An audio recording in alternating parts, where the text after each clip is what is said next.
We've got the Magical Manipulator, created by the user known as Matt E. This is a 3-impact origin. These folks specialise in magics that utilise various types of elements, some of which you can find from the creatures and environments around you, whilst others you create for yourself. Magic Wielder. You can wield various types of magical attacks. You can cycle through your main abilities by using your secondary, and it will cycle in the opposite direction when you sneak, or by pressing your sprint key if you're riding something. You can use fire. You can use the use/fire, your selected ability via your primary ability. Each ability uses up a specific ammo type. You can convert certain items into ability animation by right-clicking when holding the item in your main hand.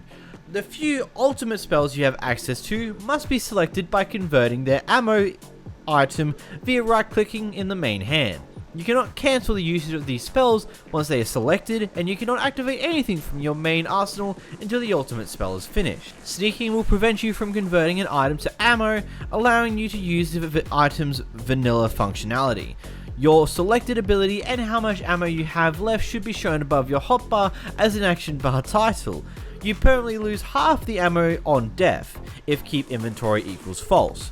Becoming fluent in an ability swapping is essential for your survival in combat. All of your abilities and their details should be viewable as if they were in a different origin layer. Ultimate spells also have shiny icons. So this origin is almost predominantly focused on that thing itself.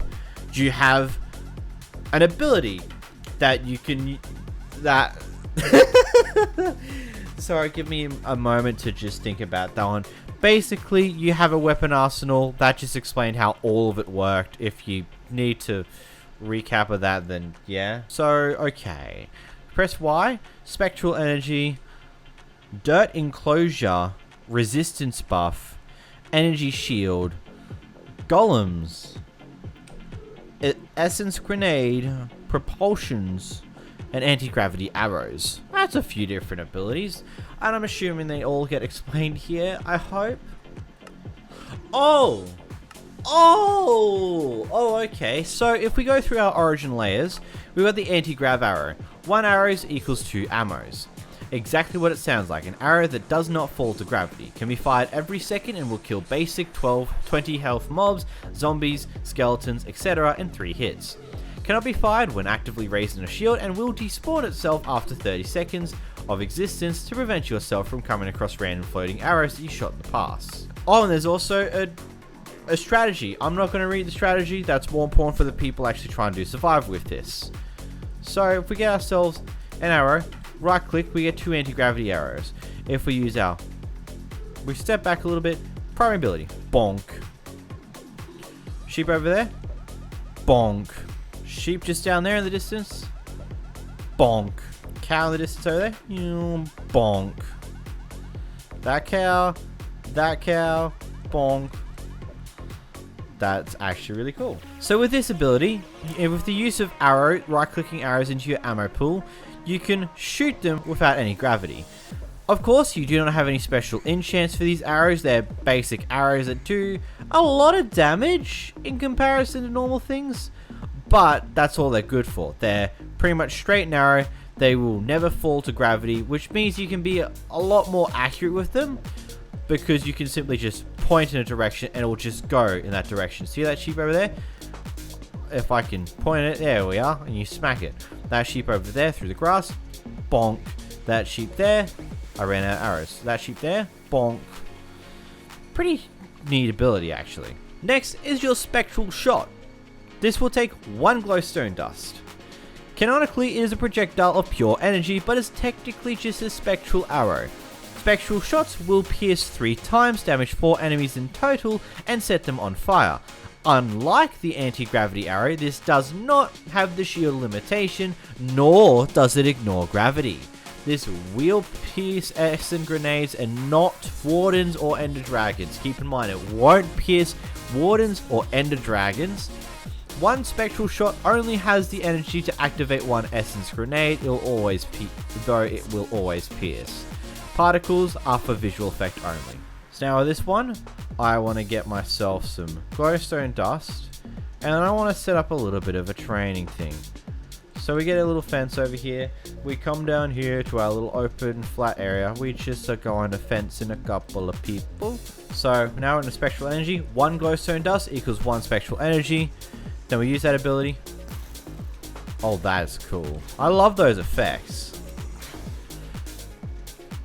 Let's see how we do it again. Boink. Voink. Voink. That is really interesting. What if we just put a bunch of zombies in there and we just get ourselves a bunch of spectral energy and then we just start rapid firing in there.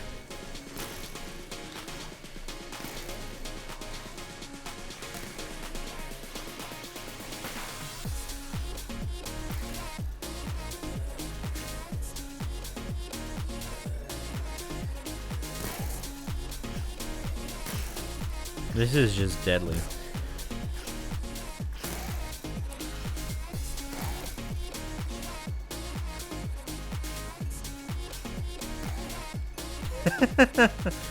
That is pretty powerful. Dirt enclosure, 33 dirt. Dirt enclosure is a physical structure that forms around your character and below your feet. It is a 3x3 dirt floor and 2x3 walls excluding corners. This will not overwrite and replace existing blocks other than stuff like grass. So if we go up into the air with this one. Oh. We'll literally use it to go boom. What if we go in survival mode here? So we go to survival mode here. We take a leap of faith. Bonk. That's really cool. Just a bit of a dirt enclosure. It blocks off anyone's ability to access you because it's a 2x2 wall. So we jump again. Hey zombie, bye. Oh no, oh no, oh no, he's in here, he's in here, he's in here. Nope, nope, nope, nope, nope.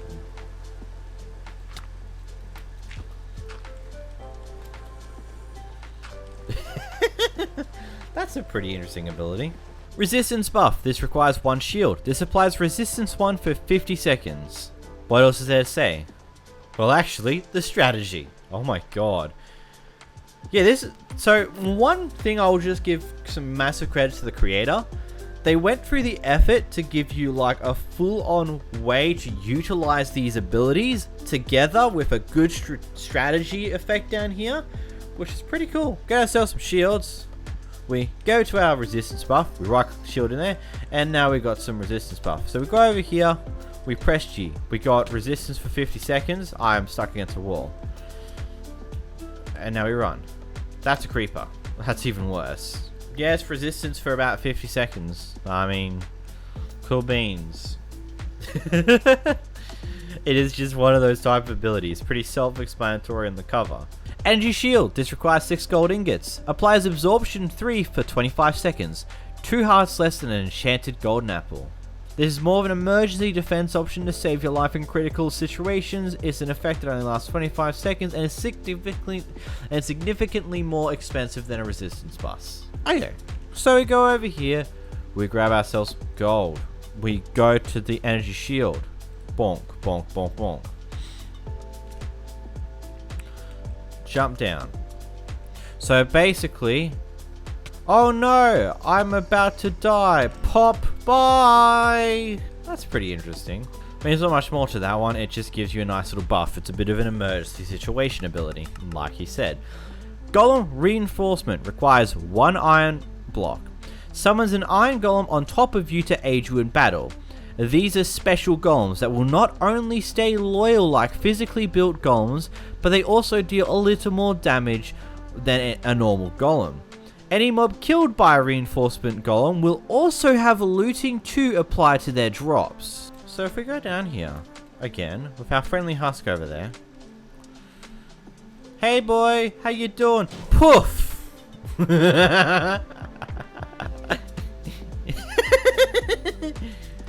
Hey yo, how you doing, buddy? Oh no, help me, golem! I'm being attacked! Oh no! Oh, he's dead.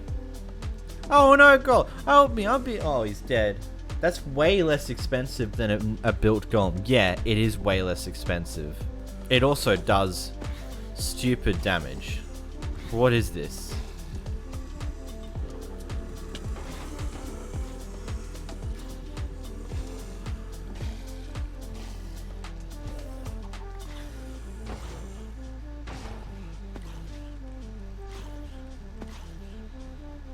That's interesting.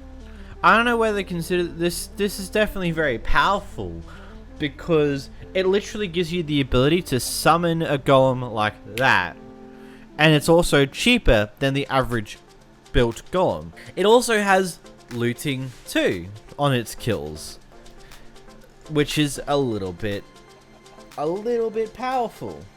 I don't know. That's interesting, that one. Essence Grenade, 1 redstone dust, creates a somewhat large floating nether star that moves forward at a slow velocity. Usage: shooting an Essence Grenade with either an anti-gravity arrow or a spectral shot will cause the nearest 4 mobs within a 10 block radius to be launched vertically into the air via strong levitation for a brief amount of time. Can be shot/used twice before it breaks and disappears. Spectral shots will completely pierce Essence Grenades as they will activate them. If the grenade comes in physical contact with another mob or a block, it will break instantly without applying levitation to anything. And then you just do... Oh.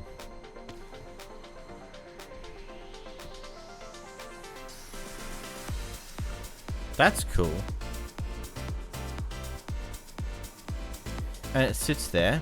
So if we cycle around again to the arrows, get some more arrows in us, or we just hit it. Boom. That's pretty cool. That's a pretty neat ability. That does require you to actually combo it with your other abilities in order to set it off, but that's pretty neat. Sonic Propulsion, 1 Skulk Block or 1 Glow Lytron. Movement ability that launches you in the direction that you're facing once the sonic boom particles explode, quote unquote. Its power is comparable to a trident enchanted with Riptide 2. Cannot be used while actively in elytra flight or when submerged in water. They make vibrations on launch unless you're sneaking, and the direction of the sonic boom vibrations when you use the propulsion ability will not direct where you go. The actual boom sound marks where you get propelled in the direction that you are looking at in that moment. Oh! So, boom, zonk. So we do that. Oh. Ow. I get it. It's like most other abilities that let you launch yourself, just this time around it has a degree of predictability. So you point in a direction, you press the ability, you see some effects go off so you can see the direction it's going to propel you, meaning that you can use it and fling yourself. That's fair. Look in a direction, press it, and won't. You can't use it with an elytra to delivery, man. This will specifically not work whilst you're in an elytra. Though, what you can do is you propel yourself up and then use the elytra. You just can't use it once you're in the air. So it definitely has its use for elytra. It's more you want to use it to get in the air in the first place. So now we go through the legendary abilities. Supreme Spectacle, 1 Crying Obsidian. Fires a barrage of high damage lasers for a specific period of time. You can only fire the lasers after the activation delay and they are fired automatically. Each laser deals 14 damage on hit, which will pierce through any resistance effects or protection enchantments. It also applies slowness 1 and glowing for 12 seconds to the target. What? With that, boom.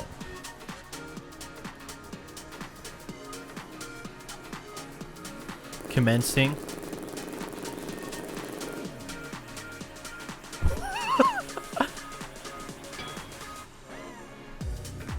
Oh, this has got a long cooldown. Laser beam goes.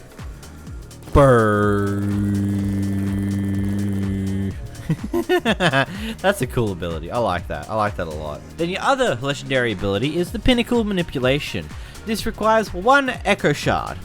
This ability will first levitate you into the air slowly and cause a number of audio and particle signals. After the activation phase is complete, 3 recast lasers are then unleashed in the direction that you are looking up to a range of 30 blocks, which will cause a high power explosion on either block or entity impact. Unlike Spectral Supreme, this ability cannot travel through water or other fluids, and thus will explode on impact as if they were solid blocks. Attempting to fire Pinnacle of Manipulation underwater may prove to be suicidal. And press bonk.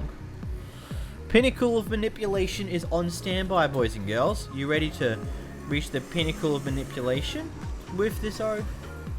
Yes, now time for another laser. We just wait for it to cool down, the ability to cool down so I can use it again. Come on. Commencing.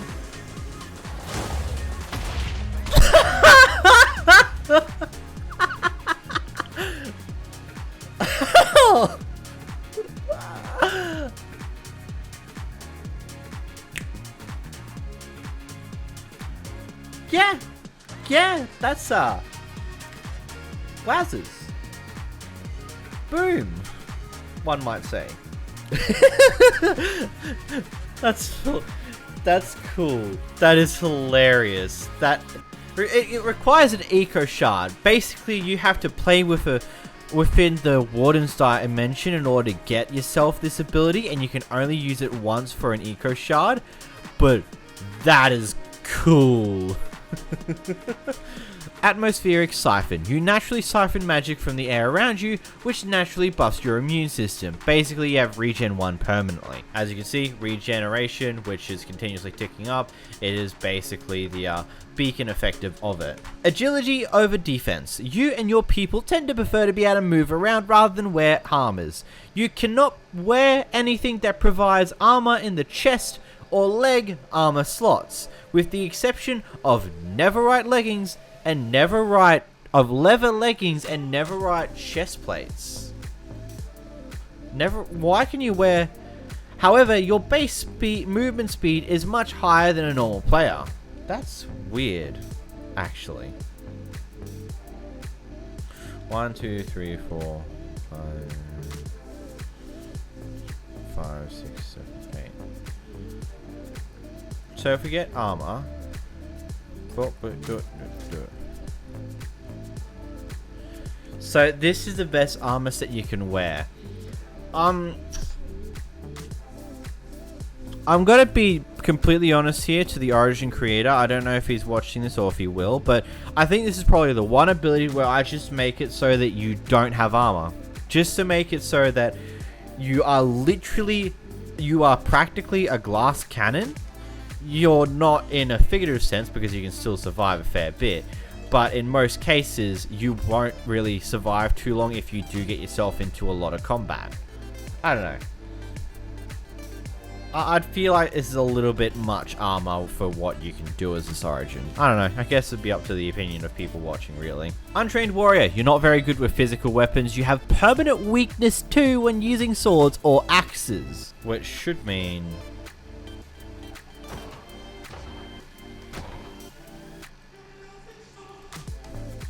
So, 1 damage with an iron axe, no damage with diamond swords. Okay, so you pretty much can't use physical weapons. They effectively don't work for you. That's fair. Limited stamina. You are passively agile because of the raw energy coursing through your body, not because of your physical fitness. So yeah, because of the energy, you've got this blue bar that allows you to move at a pretty fast speed. But this blue bar is a signal of how much you can run. The moment this bar runs out, you won't be able to run anymore, and you'll be given slowness 2, slowness 3 for a few seconds. And this will continue to go, because the bar won't go back to full. It has to slowly recharge when you're not moving, which is... I would say it's pretty major when it comes to your movement. It does massively knock your movement out of existence. Oh, it keeps going. You have a stamina bar that gets used up when you sprint. If you run out of stamina, your movement speed will decrease that of a normal player with slowness 3. Stamina will passively regenerate when you're not sprinting or off the ground. Killing anything with at least 15 maximum HP will allow you to convert some of its life energy into a stamina, and eating a golden apple will restore 85% of your stamina.